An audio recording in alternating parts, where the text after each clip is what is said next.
چې ګرانو کتونکو دې ټیم کې تاسو کتې شئ مونږ په یونین کونسل په غلام کې سابقه ناظم سره موجود یو چې د پی پی پی له طرف نه جنرال سیکریټري هم دی. راځي دوی سره یو څو خبرې اترې کوو. جی السلام علیکم. وعلیکم السلام. سره ټول لومړی تاسو خپل مکمل تعارف وکړئ. بسم الله الرحمن الرحیم. زه په 2005 کې د یونین کونسل په غلام ناظم پاتې شوی یم. تعلق می پیپلز پارټي سره دی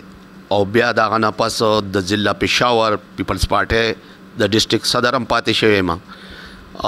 د صوبې فاینانس سیکرټري پاتې شوی یم او موجوده ډیپټي جنرال سیکرټري ما د کې پی کې د پیپلز پارټي.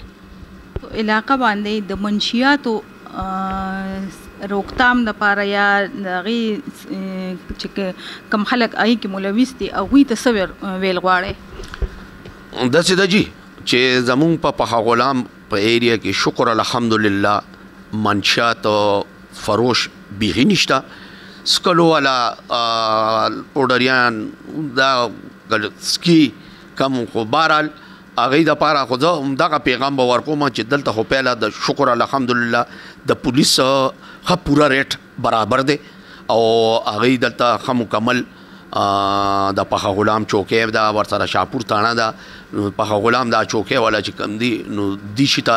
دا خلک بیخي نه پریدي او مشران دا غي مرګستیا کوي چې په زمون دا بچي په دې لعنت ته لاړ نشي او مکمل دلته سو خرصول ولا نشته او باقی کم سکی نو هغه ته هم زما دا پیغام دی چې خپل ژوندۍ سره لوبي کوي نو د چا خو څه نه کوي. خو بهرحال کدلته کڅوک رازم او په دې سوچ راځي چې په پخا غلام کې بز منشیات خرصوما نو هغه د پولیس نه پهلا زما به ور سره پهلا جنگي زما د بلدیاتي نمائندګانو به ور سره جنگي زما د کلی مشرانو به ور سره جنگي ان شاء الله الرحمن د تمام منشیات فروش بالکل نه پریدو.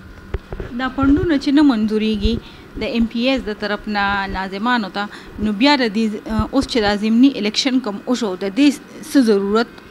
ضرورت محسوس شوی چې د ضمني الیکشن اوس شوی دا خو یو پروسس دی آئینی او قانوني او پروسس دی. دا نظام مطلب دا دی چې چلیږي لګیا دی سو پورې دی جوړ کړی دی نو پاګه پورې خدا پروسس دی آئینی او قانوني. نور زما په خیالات تاسو به دا کتلی چې په ضمني الیکشنو کې چرته دسه دغه نه دی اغستې سنه د اغستې او کچا ایسا اغستې مینو هم ډېر خاموشه ټولو ته پته دی چې څه پکې نشته واسې بدنامي ده نو بکار خو دا دی چې دی له خپل اختیارات ورکي او اختیارات که نشي ورکولې نو بعد بیا دا نظام دی ختم کی هر څه د ایم پی او ایم ان اے ته دی حواله کی بلدیاتي اختیارات خو په هر ځای کې وګورئ جی چرته چې تاسو ګورئ انګلند ته لاړ شئ چرته لاړ شئ نو دا ایم ان اے یا سینټ یا ایم پی دا قانون سازی کوي او زمونږ دلته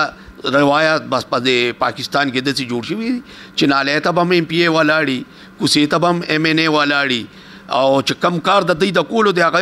دوی کوي نه او چې کم د نه کولو یې د بلدیاتي اختیاراتو لاندې راځي نو هغې باندې دوی راغلي دي مسلط شوي دي ځکه چې دوی که نالۍ او کوڅې جوړې نه کړي او دلته بلدیاتي نمایندې جوړوي بیا د هغه د حجرو هغه طوافونه ختمیږي خلک هلته ځینه نو ای چېرته غواړي چې یاره زمونږ د دا رونقې د حجرو ختم شي او دا خلک د بلدیاتي نمایندګانو اړخته شي نو بیا خو زمونږ څه حیثیت نه پاتې کېږي. زما خو دا خیال دی چې بنیادي وجه یې دا ده. اخره کې به زه عوام له دا پیغام ورکول غواړم چې زمونږ دا قوم زمونږ دا پاکستان باشعور عوام لږ دې سوچ وکړي او سوچ دې کوي چې کم خلکو د ملک دپاره څه کړي دي د ملک دپاره څه جوړ کړي دي آئین یې جوړ کړی دی د آئین بالا داستی خیر غواړي هغوی له دې اوټ ورکړي داسې نه چې دا څنګه زمونږ په صوبه کې په هوا خلک روان دي او بس شته یې سم نه کوي سم نه خو دا خلک په هوا پسې ګرځي کم از کم دا سوچ او ذهن دې جوړ کړي چې هغه که کومه پارټي دوی دپاره مناسبي چې ښه کارونه یې کړي دوی سره پروت هم دی په ریکارډ کې هم پراته دي په پاکستان کې سامره پارټۍ راغلي دي یا په صوبه کې پارټۍ راغلي دي هغوی د ملک دپاره څه کړي دي او موجوده چې کوم حکمرانان راغلي دي اوس زمونږ په صوبه کې خاص کر د پی ټي آی نو کم از کم دی پی ټی آی خو دی او قتل چې 3 کال وشو چې دا اوسم د حکومت ته 10 کال مخکم د وزیر اعلی غانو دواړه محمود خان پاتې شوی دی بیا پرویز خټک پاتې شوی دی وتا چې دی له سور غړي دي او اسه هغه هوا او چغو پسې او سوشل میډیا پسې چیزي نو بس دغه حال به وی چې کوم وساله دي. کیمرمین توفیل احمد سره رینا ګل پیام هیبر پیښور.